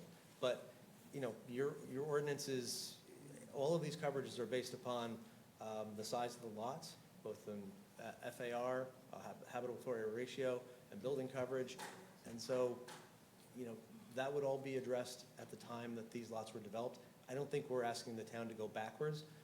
We're looking to respect an existing rhythm and flow to a neighborhood. And yes, it does change as you move further to the north, but certainly as you're coming into the neighborhood, heading north, I think we're perfectly consistent with all the other homes. And there are some really attractive homes in that neighborhood. So I don't think we're going backwards. Okay, and meanwhile, as you're testifying, you have no idea what kind of house they're going to put on that lot and the dimensions of that house. This is a subdivision to create, to reestablish that lot line that was there for 80 years. I don't know what type of lot the prospective purchaser, if this subdivision is approved, I don't know what they're planning. I don't work for them, so I don't know. You keep saying restoring the plot line, but it doesn't fit with the current zoning. It's in fact, it's 15,000 square feet of zoning, and you're trying to create two 9,000 square foot lots, correct? Almost none of the lots on this block can meet the current R3 zoning, Well, that's because they were created 50 years ago. as were these lots. And so I understand where you're coming from, but again, I think that you're in a neighborhood where if, I wouldn't be representing this application if we were surrounded by 16,000 square foot conforming R3 lots. But that's not what we're surrounded by. We're surrounded by a lot of 60-foot wide frontages. Our lot actually gets wider as it goes back, I think, which makes it better than those. And so that's why we're here today to request this relief. I think it's in keeping with the character of the neighborhood, and it's better than the legally permitted alternative. Okay, thank you. I have nothing further. Thank you. Can I say something, follow-up question? Yes. The brook does run through here. Did you, either of you, look at the flood hazard rules? And are we gonna be able to build a house here? Yeah, it's not, it's not. Because if we're taking all this time and you're in the flood hazard area, Yeah, it's not in a flood hazard area, it's not in a riparian zone. And we're acutely aware of it because as of Monday, Right. Flood elevations went up between 2 and 3 feet in the state, projecting to 2100 level. So we've. and even given the new rules, you're not in the flood, okay. Yep, Thanks. we're confident. And look, if we made a mistake and those new regs end up biting us, then, you know, this thing falls flat and we can't develop it because your engineering department's going to make us provide documentation accordingly. But we'll have 3 hours of our lives we can never get back. Well, we're hoping that's not the case. I drove up from Ocean Grove today, and so I'm hoping I didn't blow it. I'm already my wife's gonna kill me. Yes, name and address, please. My name is Yanzhong Niu, last name Niu, first name Yan, Z as in zebra, Hong. I live in 6 Arlington Drive. 6? 6 Arlington Drive. I'm here on behalf of my father-in-law who lives on lot 28. So basically right next to 37 Sycamore Avenue, right next to the subject lot. So I guess my first question for Mr. Keller is, so when you say surrounding, what's your definition of surrounding? It seems like you're cherry picking, you know, instead of surrounding neighborhood, you're really just looking down that direction, right? So my question for you is, how do you define surrounding? Yeah, as I indicated, I don't think we were cherry picking. I think we were following the ordinance lead, and I can give you the section. It's 170-87, G1 of the ordinance, which talks about the character of neighborhood character, and it specifically says it looks to develop lots within 400 feet of the lots in question on both sides of the street, on that street. So not other streets, not behind, but, so, Right. and that's where we went. We went 400 feet. But we do understand, right? This neighborhood is kind of slightly unique because if you look at this map, you really cannot limit your calculation, I would think, right, on this direction only because, you know, we have that Bear Brook court right behind us, right? And so how it just doesn't make sense to me, you know, as a layman, that you are only limiting your calculation this way. And the other thing is, it seems like when you compare this subject lot against other lots, you did compare like how different they, like you did 40% below and above, but you didn't know that when it's above, how much above, right? So you did the percentage, but I don't know if that really accurately reflects what we're dealing with here. So you're saying, okay, 45% of the lots here. Is there a question? Yeah, I want to understand, right? I want him to clarify if that's the right way as a specialist, right? What is that the right way to look at this? So you only did a yes or no. You didn't consider the magnitude of the difference, right? You only did a, right? Well, I think when I gave my earlier, I didn't enumerate in the spreadsheet because, you know, it's hard for this board to digest spreadsheets. I think they're smart enough to I understand know they that. are. I know they are. But what I didn't want to do was load up a spreadsheet with 19 columns on it. You don't need to. You can do a standard deviation or something. I'd like right? to answer the question if I could. Yeah, please. Yeah. In terms of what I had indicated was previously that of those lots within 400 feet along Sycamore, which is the parameter we used from the ordinance, that at least 35% were larger. We were at least 35% larger. So our lot size is 35% larger than 18 of the 20 lots. And we were 70% larger than 15 of the lots, and we were double the size, at least double the size of 10 of the lots. And then and that's not shown in these columns because I didn't want to make the spreadsheet too elaborate. So, and not that the board can't understand it or you can't understand it, but we didn't look at standard deviation. Right. We didn't look at other parameters. But if you look at, May I chime in because I think we should stay here. I'd like to answer the question. Can we let him answer the question first? Sure. Yeah, and so I did exactly as the ordinance said. I went down and I tabulated all the lots that were the same or smaller, and I put them in green, and we came up with 45% of those lots, and that's the way the ordinance recommends it. And 45% of those lots are equal to or less than the proposed lot. And in terms of lot frontage, there were 50% that were equal to or smaller. Right. So that's the ordinance metric. Thank So you. I didn't do anything more sophisticated or technical than that. All right. My follow-up question is, obviously you provided details verbally, not on that spreadsheet. Verbally, you talk about, how much bigger you are versus those 45%. But can you also provide information on how much smaller you are versus the other 55%? Well, I think it's visually. So if you look up at the column where I say in aggregate, lot 29 and 30 is 18,158. So that's when I compare that 18,158 and I look at all those other lots there, and that's when I say that we are more than double the size of half of those. More than 50% of them, we're double that. And Right. so, and the same I did with those metrics. I gave also some metrics with regard to the frontage. So I think that I think if you can certainly compare them and see, one of the lots that we are not smaller than that's not small less is 9,008. So it's 8 square feet. So if that was 8 square feet less, we'd actually be 50% and 50%. But we were trying to be very rigorous with the numbers. And you can see exactly in this spreadsheet, you can see that 44 Sycamore is a 17,974 lot. It's around that bend as you continue around, and it's got just under 120 feet of frontage. So I'm not cherry picking. I'm showing all the numbers, and I'm just saying that we are consistent with most of the lots in the neighborhood after we subdivide. I guess let me clarify my question. I was more talking about your proposed. Now you're comparing the 18,000. No, I was. Now I'm comparing the 9,000. Right. My question is more after you split into two, right? That 9,000 versus the bigger lots, how much smaller you are. You verbally detailed the proposed will still. You're comparing the 18,000. I'm sorry. Actually, the 45 is the proposed, right? So all proposed. So 45% will be still smaller than the proposed. Equal to or smaller. Right.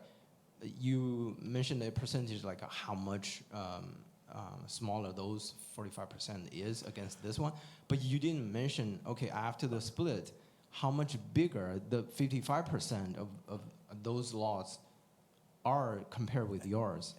Yeah, I don't know that there's, if you just look and inspect, so, I could parse it a number of different ways, but if you just look down, starting with lot number 28, which I think is your father's, you said, that's 10,748 square feet, and it's 215 feet of frontage, because it's that wedge of a triangle, so it gets very small due to the properties on Bearbrook Court.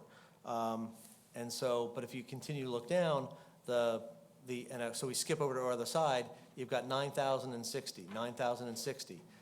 Those are basically consistent with what we've got, or actually we're a little larger than that. 9,060, 9,060, 89, 84, and 60, 9,008. So we're a little under that one, but almost there. The next one, 9,060, 9,060, 9,060. Here's one, it's 11,919. So if we're at, our smaller lot is 9,000, then that's 2,900 square foot larger. So that's probably 29%, 30% larger than we are at that point. So there are some that are larger, and there are some that are smaller. I didn't look at each one in terms of a percentage or a above mean or a standard deviation, but I think that the ordinance kind of talks about it in broad strokes, and so we talked about it in broad strokes, because I think it's still illustrative of where we fit in the neighborhood, just as a visual marker between the green versus the non-green. I'll move on to the next question. So you mentioned that based on the lot size of the post-split, what's the square footage it can be built within the current requirement without any variance? If we're talking about the new lot, Yeah. as was questioned before, the allowable habitable floor area as a ratio to lot area, 0.21 is the ordinance, what's permitted. That would be 1,924 square feet of habitable floor on the first, primarily the first and second floor, not counting the garage. Right. So I know this is a planning hearing. It's not about the house to be built. But, you're in the trade, so economically, is that viable just to build a 1,900 square foot house on this lot for any developer? I think the existing house and other houses that are similar to that area, they're marketable. I wouldn't say that the property that's on the left lot at lot 30 has no market value because it's a smaller house. We all know the current, the cost of the land and labor, et cetera. For you to give that answer, I feel like it's a little bit, Well, the market will dictate. I mean, the market, if you can't build a big house, then the market's going to demand a different price for the property. So I don't set that. I think it's a straightforward question. I just don't think economically it's viable to buy that lot and build a conforming property. That's all I have. Thank you. Thank you. Thank you.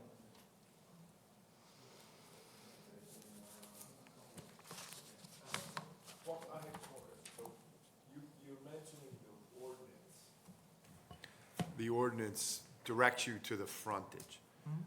We don't have the ordinance in our planning report. Can you just read me that sentence? Yeah. I'm not saying you're wrong, I just don't know what it says. The ordinance says when you are bigger than 60%, you're clearly consistent with the character of the neighborhood. We don't have 60%, we have 45 to 50%. That's why we're here. What's the section that you're referring to? Let me get that for you. Yeah, it's, I'm getting to the point of the neighborhood versus just Sycamore. 170-87 G1. Thank you. It talks about existing platted lots, and then proposed 2 lots. If each of the 2 contiguous lots in question has both frontage and area measurements that equal or exceed the individual frontage and area measurements of at least 60% of the total number of developed lots within 400 feet of lots in question on both sides of the street, each of said lots shall be construed to be in character with the neighborhood. So where it says both, I don't mean to interrupt you, but I'm just trying to get to I don't want to belabor this. Yeah. Where it says both sides of the street, that's why you're focused on Sycamore and not Bearbrook. Correct, it's on your street, it's not, you don't go onto adjoining streets. I'm just trying to understand that. Yeah. We have that, I'm going to mark mark that as A1. I don't think we have a colorized version. Okay. You don't have a version at all, so it'll be A1. And I'll provide a copy to your board secretary tomorrow.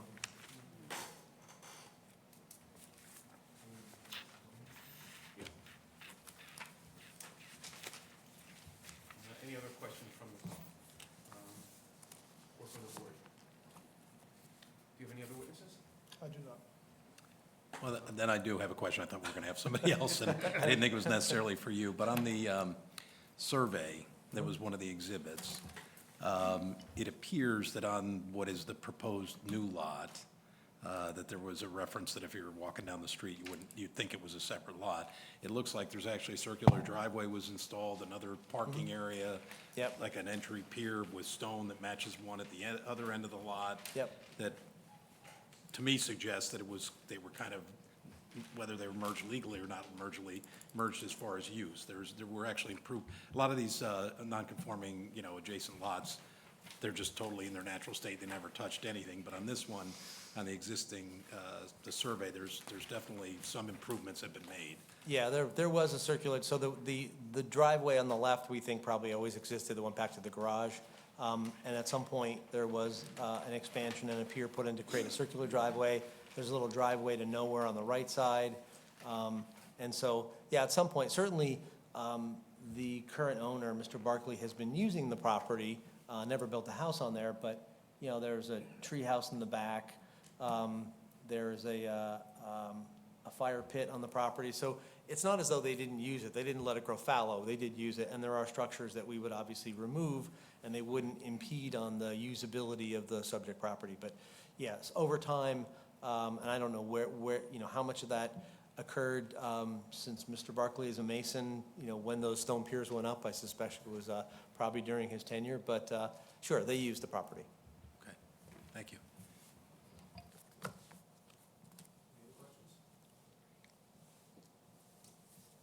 So at this point of the hearing is the opportunity for members of the public to make a sworn statement for or against the application. Please hold it.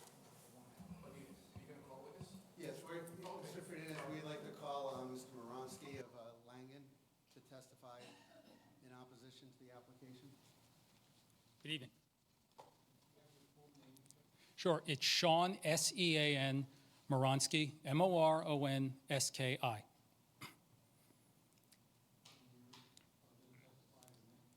Yes, I will be testifying as a professional planner.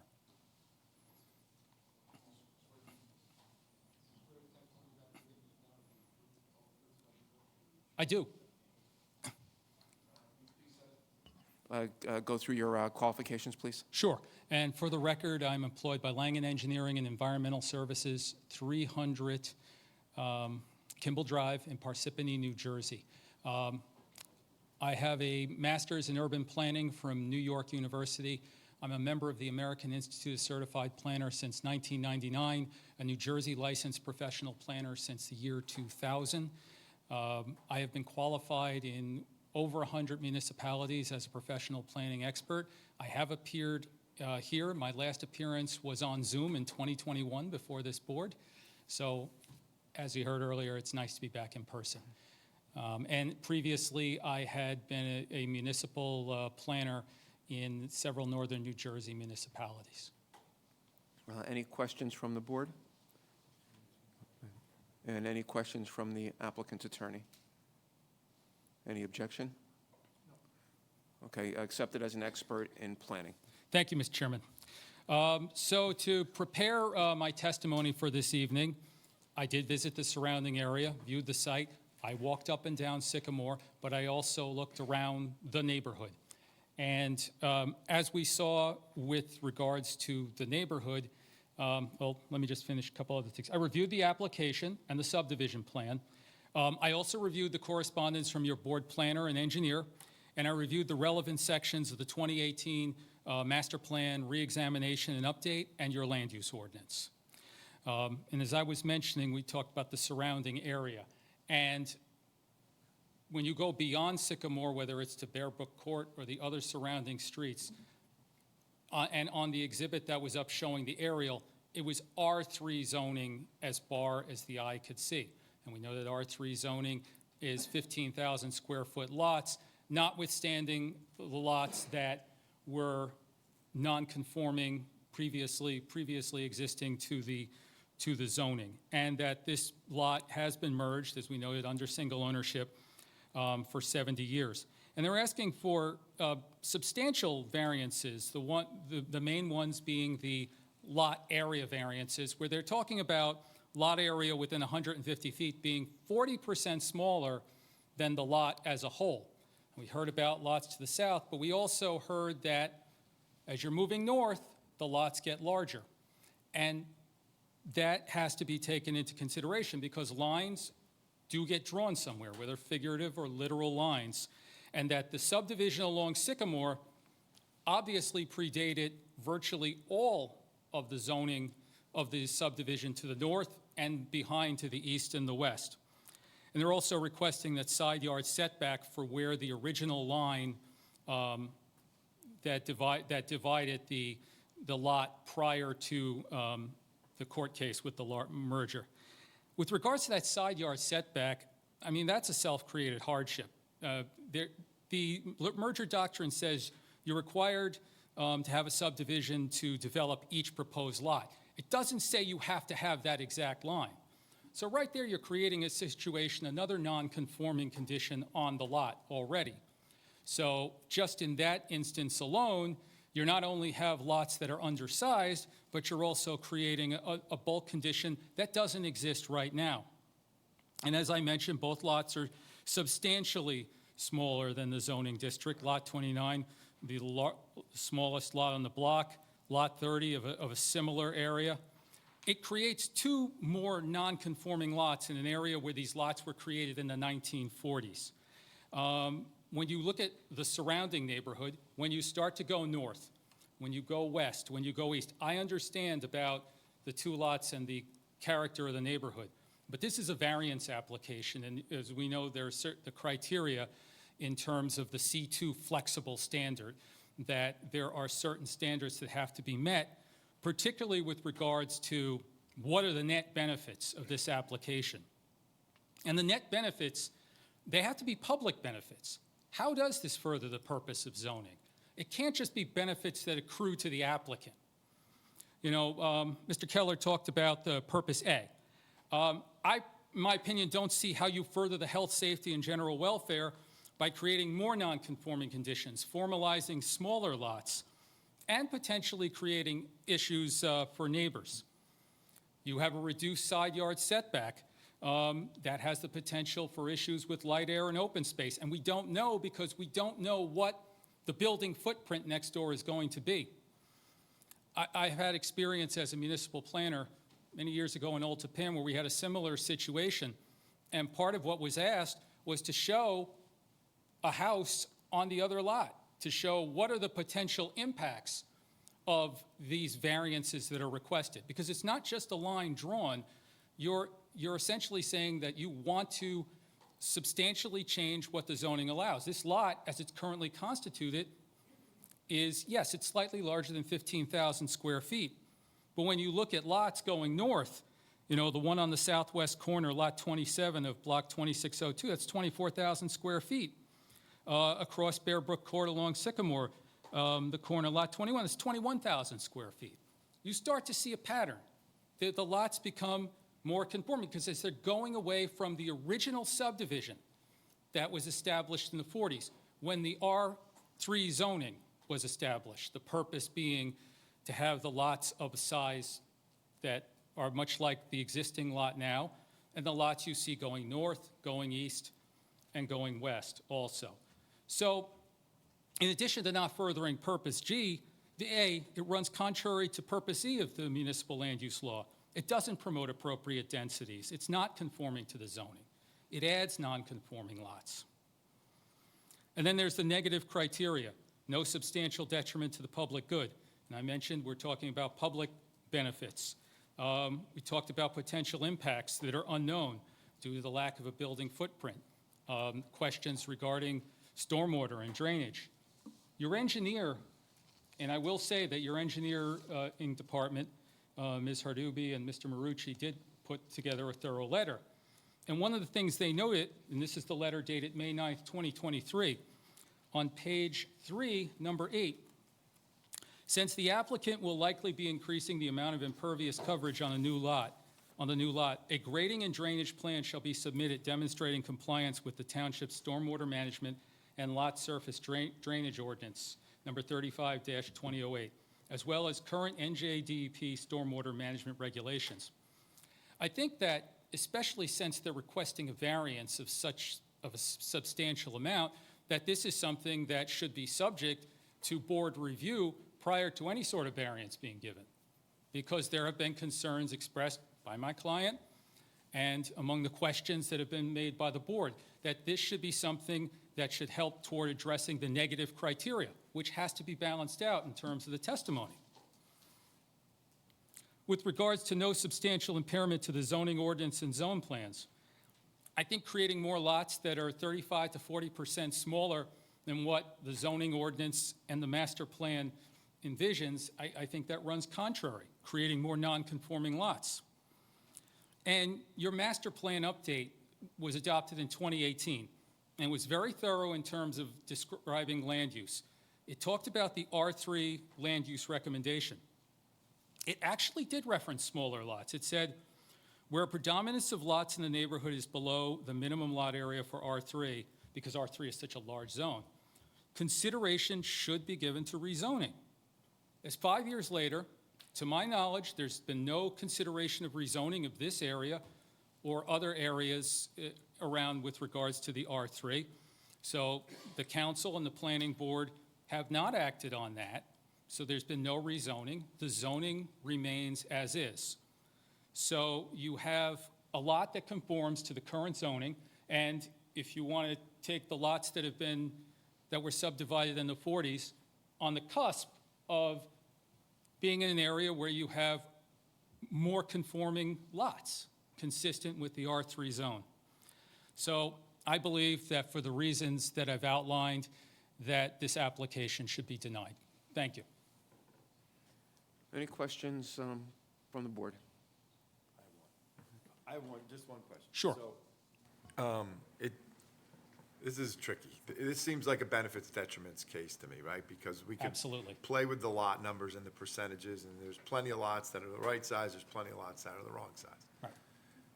And I'm gonna ask, frankly, that we don't vote tonight, so that I at least, and we could walk around the neighborhood and see what the negative detriment would be to the neighborhood, understanding what it may or may not be to the zone plan.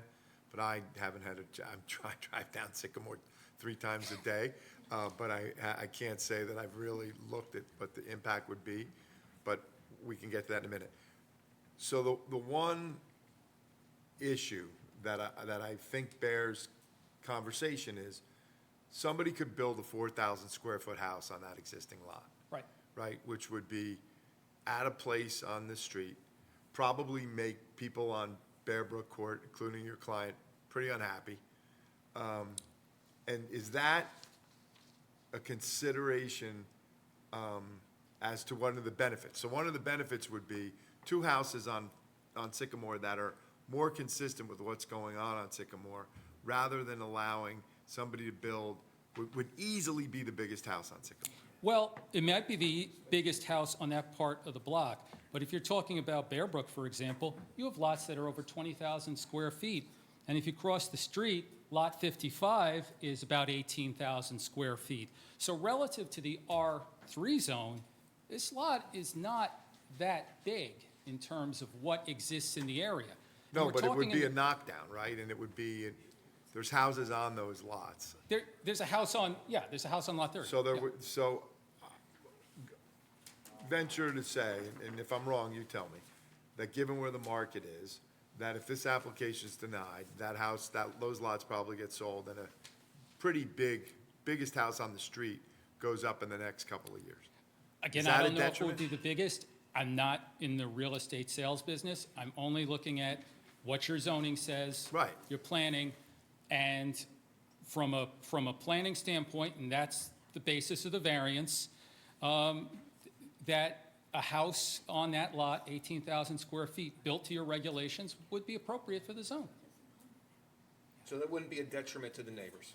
with regards to. Having a house that is sized, that's not in character with the neighborhood, that's not a public benefit. Not in character to the neighborhood? Correct. Neighborhood as defined in the section of the ordinance Yeah. that's being used. But I understand that, but by that, you're going northward too, and the lots are getting larger. Sure. So you can't ignore that aspect too. I mean, because by that logic, you could constantly go up the street and chop lots up. I'm not saying that's going to happen. But if you follow it to its illogical conclusion, that's what could happen. Well, I think, the point's a really good one on both sides, because if you look what's going on the north end of Sycamore, you are getting nice, nice. You're getting big homes on bigger lots, because the old homes were knockdowns. Yeah. And so that's all I'm suggesting is likely to happen here, is you're gonna get a North Sycamore-sized home, perhaps even bigger, on this part of Sycamore. And I'm not saying that is dispositive of whether they No, I should get understand. approved or not. I'm just trying to ask you as a planner whether that's something we should be thinking about. I mean, look, you could think about it, but I think if somebody came in with that lot, one lot, and built a home and conformed to all the zoning regulations, they're consistent with the zoning. And, the underlying, the land use recommendations, the zoning says that this area, non-conforming conditions notwithstanding, because they do exist, that it would be appropriate for that lot. By subdividing this lot, you're creating 2 more non-conforming lots. Any other questions from the board? Any questions from the applicant's attorney? I don't have a question, but I would make an observation, if I may. Okay, if you can use your microphone? Hold that That's for closing. Okay, if I may just make an observation. You want to do it now for your closing statement? I'll do this now while it's on my mind. How's that? I'll be quick. The witness pointed out, or made the argument, that the side yard setback might be a problem, and that we don't know whether that problem's going to raise its ugly head until such time as there's an application for an improvement on Lot 29, if, God willing, it's ever approved. And then that he even made the suggestion that the board should wait perhaps until the application is made for the improvement. And I'm just reminding the board that that is an application that would be made before a different board. It really shouldn't weigh in to the application that's being made here.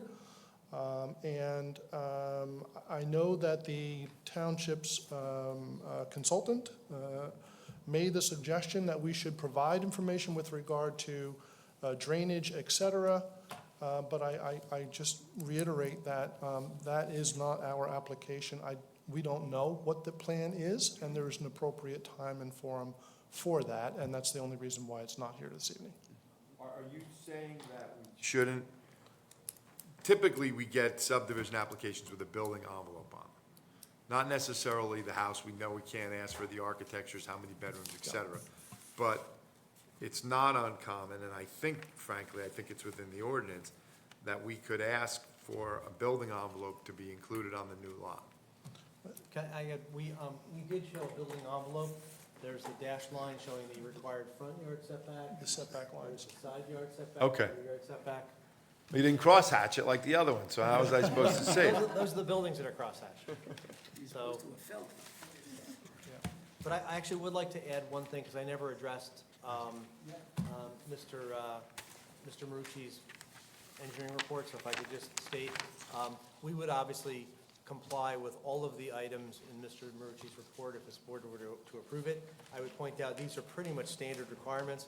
Most of them are all tied, and they're in a section that are all tied to, if this is approved, prior to permits or prior to construction, this is what will be required. So these are all not items that are necessarily required by your engineering department as a part of a subdivision. They're required as part of a building permit application.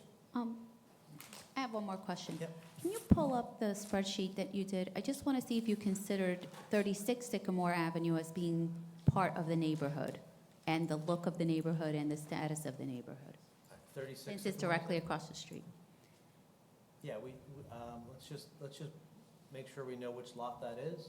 Well, 36, let's just go to it. Spreadsheet, right there. So 36. Sorry, 46. 46, yeah, 46 Sycamore is down at the bottom there. It's 13,376 square feet, plus or minus, and a 71-foot lot frontage. So it is shown on, it's one of the 20 lots we looked at. So again, on your chart, and unfortunately, we didn't have this chart, the numbers you're reflecting are not the total lot size, but the lot size within 150 feet of the road? That's per the ordinance, correct? Correct, yep. Okay, because 46 is a monster lot that's in Yeah, the some of middle. them are 400 feet deep. It's 4 acres, and Yeah. the Yeah, it's driveway alone is surrounded by about other 200 property. feet going Yeah. up. Yeah, but your ordinance kind of recognizes your perception is based on what you see from the street. No, my not perception necessarily is what I know of that particular property and the houses in that neighborhood, because I lived there 12 years. But your ordinance your ordinance stresses the area within 150 feet, and that's what that section I cited on the ordinance 170-87 talks about, so that's what we use as the metric.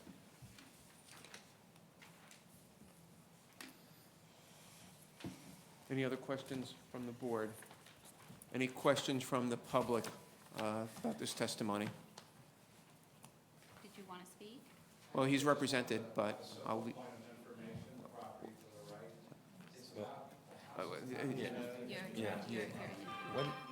You'll get your turn, but when you do, you have to come up to the microphone, state your name, address, et cetera. Sure. Yeah, that's what I said, yeah. Thank you very much. Thank you. Thank you.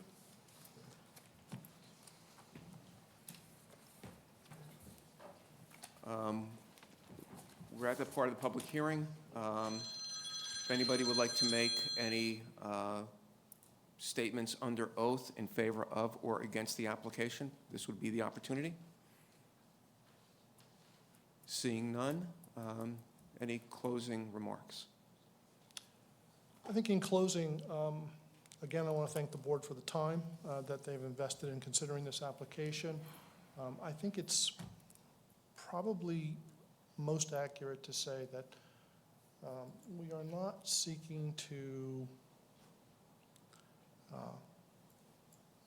I think it's important to remember that what is being proposed today is what existed since this development was put in place.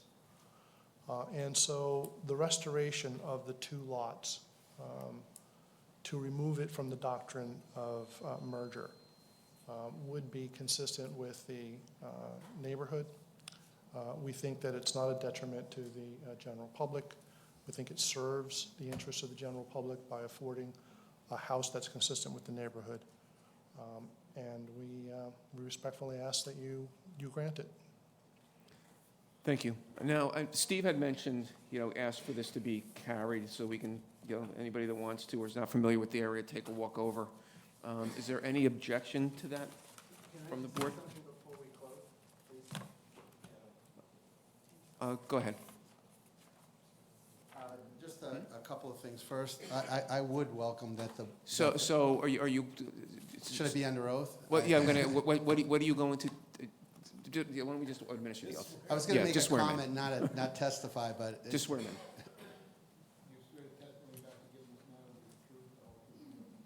I do. Again, I'm Ross Perlson. I live at 5 Bearbrook Court, which is immediately behind the property that's at issue here in the subdivision.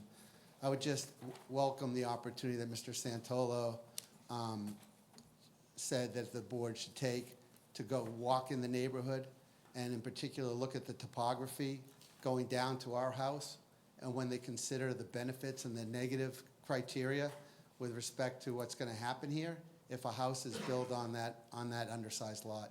So I thank you for that, and I would ask that you do that as part of your duties here. Thank you. Thank you.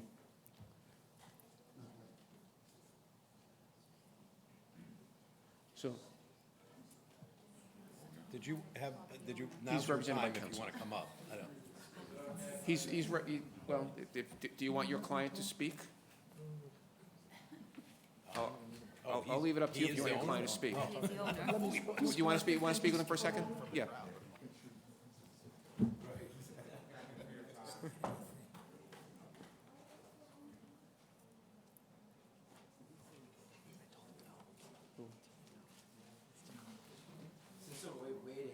might as well just make a. Hold on.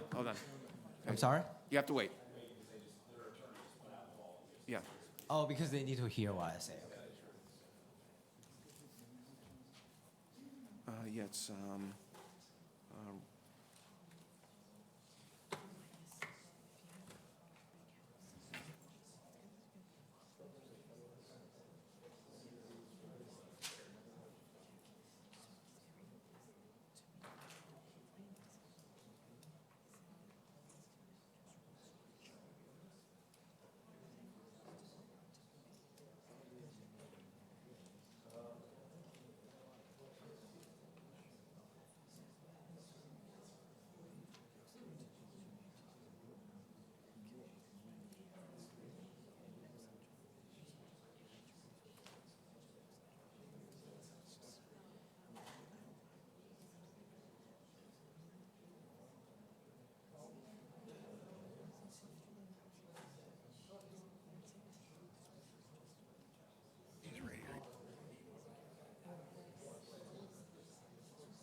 Okay.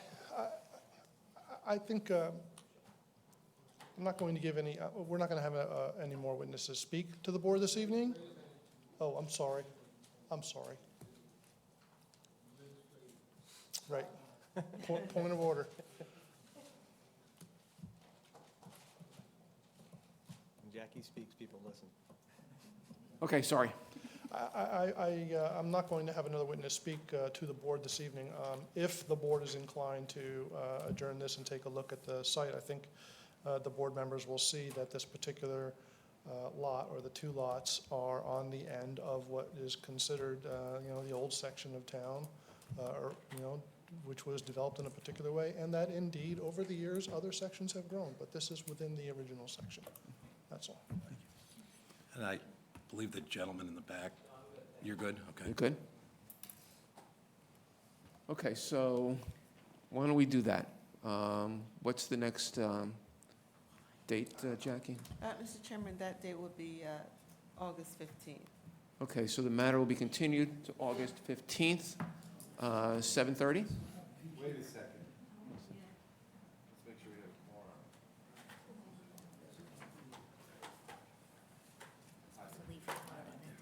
August what? 15th. I'm here, we got a council meeting the night before.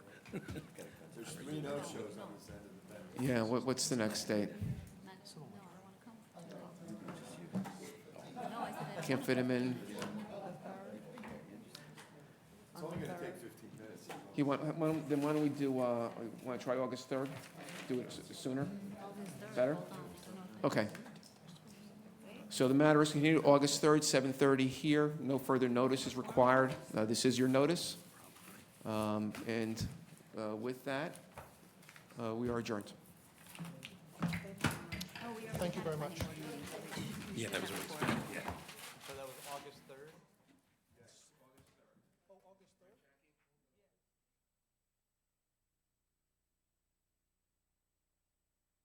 August 3rd, 7:30 here.